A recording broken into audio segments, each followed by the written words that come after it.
Hi friends, അസ്സലാമു അലൈക്കും. ഇന്ന് നമുക്കൊരു ചൂലുണ്ടാക്കിയാലോ. അതിനാദ്യം തന്നെ ഞാനൊരു പട്ട കൊണ്ടിട്ടിട്ടുണ്ട്. പച്ചയാണ്, അത് ഉണങ്ങാൻ വേണ്ടി മുറിച്ചിട്ട് വെച്ചിട്ടുണ്ട്. ഇത് നേരത്തെ എടുത്ത് വെച്ചിരുന്ന ഉണങ്ങിയതാണ്.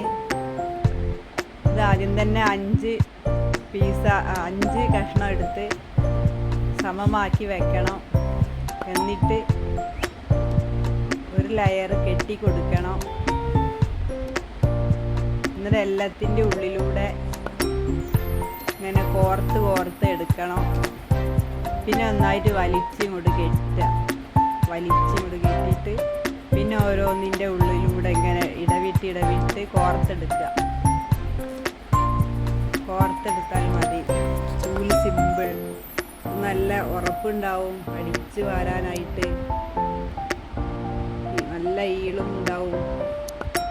കുറ്റിയായാലും അടിച്ചാരാൻ കഴിയും. ഇൻ്റർലോക്ക് ചെയ്ത മുറ്റത്തോ അല്ലെങ്കിൽ മണ്ണ് ഉള്ള മുറ്റത്തോ ഒക്കെ അടിച്ചാരാൻ സുഖമാണ്. അക അടിച്ചാരാനും എടുക്കാം. ഞങ്ങളിവിടെ അക അടിക്കാനും മുറ്റടിക്കാനും ഒക്കെ ഈ ചൂല ഉപയോഗിക്കാനും. നിങ്ങളും ഇതുപോലെ ട്രൈ ചെയ്ത് നോക്കണം.